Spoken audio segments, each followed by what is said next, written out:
Tata Ace biryani van modified restoration. Kamalapur नाम के गांव में रावत नाम के व्यक्ति के दो बेटे थे, सिप्पी और पप्पू।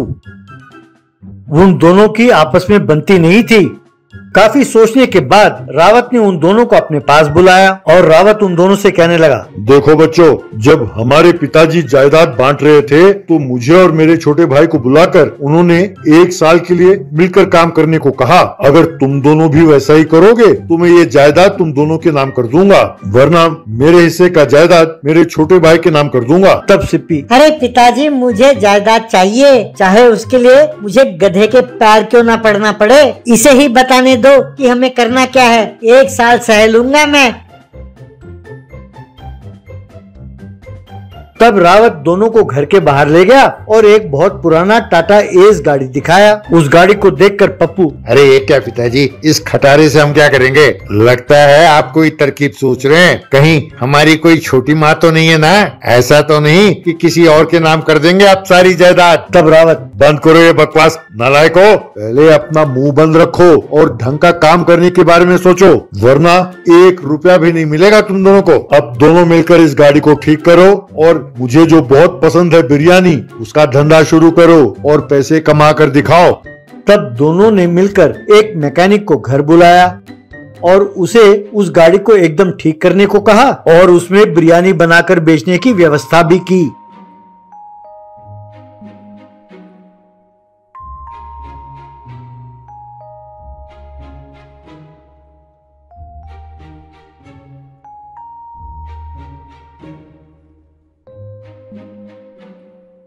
बाद में गांव के चौपाल के पास ले गए और वहां पर बिरयानी बनाकर बेचने लगे।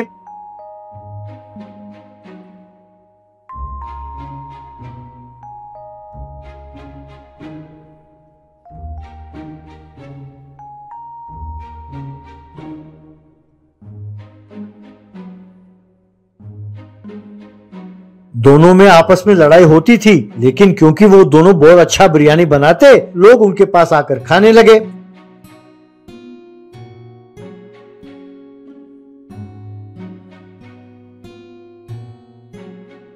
यूं देखते देखते उनका बिरयानी रेस्टोरेंट बहुत मशहूर हो गया। एक दिन रावत उस बिरयानी रेस्टोरेंट के पास आया और अपने बेटों को देखने लगा। उसने देखा कि दोनों सिर्फ बिजनेस करने के लिए कर रहे हैं, लेकिन आपस में ना प्यार है ना मेल जोल, बस लड़ते रहते हैं। ये देखकर दुखी होकर वहां से चला गया। उसी गांव का गब्बर नाम का एक गुंडा आकर इन दोनों से हर रोज हफ्ता वसूल करने लगा। उन दोनों ने यह सोचकर कि गब्बर के साथ लड़ाई क्यों मोल लें, उसे पैसे देते रहे। एक दिन पप्पू से पैसे लेते हुए गब्बर, ऐ पप्पू, सुना है तुम्हारा दुकान खूब चलता है, तो मुझे तुम वही पुराने थोड़े थोड़े पैसे देते हो, क्या बात है? रहना नहीं है क्या इस गांव में? पैसे बढ़ाओ भैया, पैसे। तब पप्पू, हाँ हाँ, बढ़ाएंगे बढ़ाएंगे, क्यों नहीं बढ़ाएंगे भाई। हमारे पास बर्तन मांजने वाली ने नौकरी छोड़ दी है, तुम हर रोज आ जाया करो, शाम को बर्तन मांज लिया करो, 200 रुपए ज्यादा ले जाओ हर रोज। तब गब्बर, तुम ये क्या बकवास कर रहे हो? तुम गब्बर से कहते हो कि बर्तन धोएगा? तुम्हारी ये हिम्मत, अभी तुम्हारी खबर लेता हूँ बच्चू। कहकर गब्बर ने पप्पू को एक लात मारी। पप्पू उछल के दूर जा गिरा। ये देखकर तभी वहां आया हुआ सिप्पी ने गब्बर को रोका और पूछने लगा कि बात क्या है। तब पप्पू ने जो कुछ हुआ सब बताया। तब सिप्पी, अरे पप्पू, तुम बिल्कुल बेवकूफ हो, हैं? अरे हर रोज भिखारी को पैसे देते हैं ना, बस वो उनको ना देकर इसे दे दिया करेंगे। अब इतनी सी बात के लिए लड़ाई क्यों कर रहे हो भाई? तब गब्बर, क्यों नहीं बच्चू, तुम्हारा भाई दूर जा गिरा, फिर भी तुम्हारी अकल नहीं आया, तुम मुझे भिखारी कहते हो। तब सिप्पी, अरे गब्बर, लगता है तुम कान के बहरे हो, तुमने बात पूरी नहीं सुनी। मैंने तो सिर्फ भिखारी तक की बात कही थी, और मेरे भाई को जो तुमने लात मारा है उसके लिए तो मैंने तुम्हें क्या कहा अभी तक मैंने बोला नहीं और तुमने सुना नहीं। बात यह है बच्चू कि आज से शुरू होती है तुम्हारी सेवा। हर रोज तुम हमसे पिटा करोगे और ये नेक काम शुरू होता है अब। दिन भर तुम्हें पिटा करेंगे, शाम को तुम बर्तन मांजोगे और फिर यहाँ से खिसकोगे। हाँ। यूं कहकर दोनों ने मिलकर गब्बर को खूब मारा। मारे डर के गब्बर वहां से भागने लगा तो उसे पकड़कर उससे सारे बर्तन मंजवाए। ये सब देखकर गब्बर सिप्पी से, अरे सिप्पी, तुम्हारे भाई पप्पू के साथ बनती नहीं थी, तो तुम बीच में टांग क्यों घुसा रहे हो? तब सिप्पी, अरे हमारी आपस में नहीं बनती, वो हमारे आपस की बात है। बीच में अगर तेरे जैसे कोई आएगा तो बस उसे हम मांझेंगे, वो बर्तन मांझेगा। हाँ, कहकर उसे खूब मारा और 6 महीने तक उससे बर्तन मंजवाया।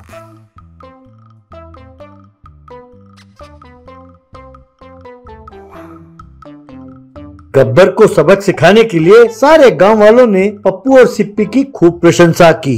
Sandwich money. एक गांव में कालिदास नाम का एक साहूकार हुआ करता था। वो बहुत बड़ा धोखेबाज था। गांव वालों को पैसे कर्ज देकर, नकली डॉक्यूमेंट्स बनाकर, धोखा देकर लोगों से उनके जायदाद हड़प कर बहुत पैसे कमाया। कालिदास बहुत बड़ा मक्खी चूस कंजूस था। एक बार कालिदास का बेटा विमल विदेश में पढ़ाई पूरी करके घर लौट आया। कालिदास विमल से, क्यों रे, मेरे व्यापार की जिम्मेदारी कब ले रहे हो? अब तक तुम्हारे वजह से पैसे खर्च हुए हैं, मगर 1 रुपया कमाई भी नहीं हुई है। कम से कम अब से तो भी कमाना शुरू करो और काम में हाथ बटाओ। विमल तब, पिताजी आकर 1 घंटा भी नहीं हुआ, इतने में ही शुरू कर दिए। वैसे भी मैं अपने खुद का व्यापार करने की सोच रहा हूँ। कालिदास तब, खुद का व्यापार करूंगा बोलकर मेरे पास से निवेश के पैसे लेने की सोच रहे हो क्या? व्यापार करने मैं तुम्हें 1 रुपया भी नहीं दूंगा। कहा विमल तब, मुझे आपके बारे में अच्छे से पता है पिताजी, मैं पहले मंदिर जाके आऊंगा। कहा कालिदास तब, रे रुको, मैं भी तुम्हारे साथ आऊंगा, नहीं तो तुम बाहर भिखारियों को भीख दोगे। मंदिर में पुजारी को भी कुछ देने की जरूरत नहीं है, वो भगवान का नाम बोलकर लूटता है। कहा कालिदास और विमल मिलकर मंदिर गए। मंदिर के बाहर आते ही विमल भिखारियों को गौर करने लगा। कुछ बात करे बिना वहां से चला गया।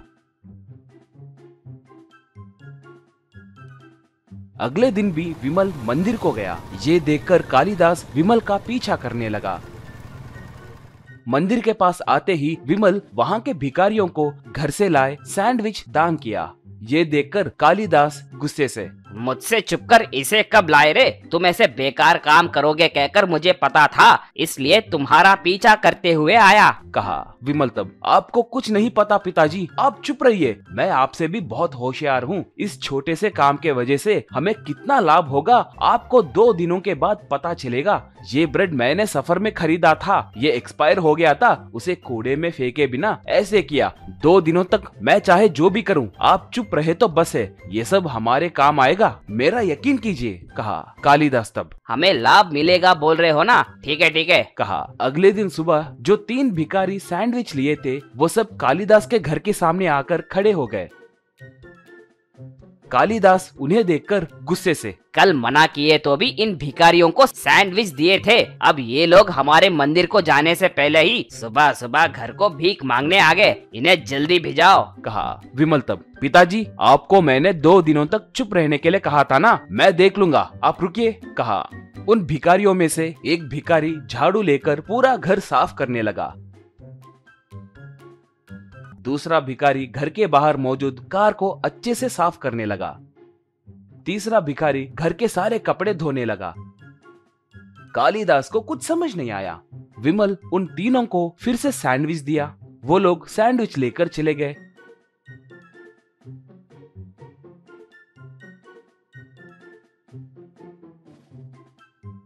कालिदास विमल से, रे पैसे देंगे कहे तो भी हमारे घर में काम करने के लिए कोई तैयार नहीं था। वैसे लोग अब तुम्हारे 2 बासी सैंडविच के लिए इतना सारा काम करके जा रहे हैं, ये देखकर मुझे बहुत आश्चर्य हो रहा है। उसमें कोई दवाई मिलाए थे क्या? कहा विमल तब, मैं जो भी करूंगा वो अपने लाभ के लिए करूंगा कहकर मैंने पहले ही कहा था ना पिताजी, आप देखते रहिए। कहा कालिदास तब बहुत खुश हुआ। उस दिन से कालिदास के घर को आए दिन कोई ना कोई आकर घर का सारा काम करके जाने लगा।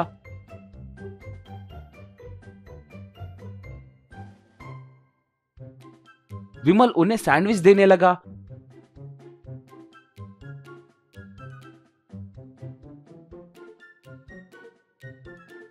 वो लोग बिना कुछ बोले चले जाने लगे। कालिदास विमल के उन बासी सैंडविच का राज क्या है ये पता करने के लिए सोचा।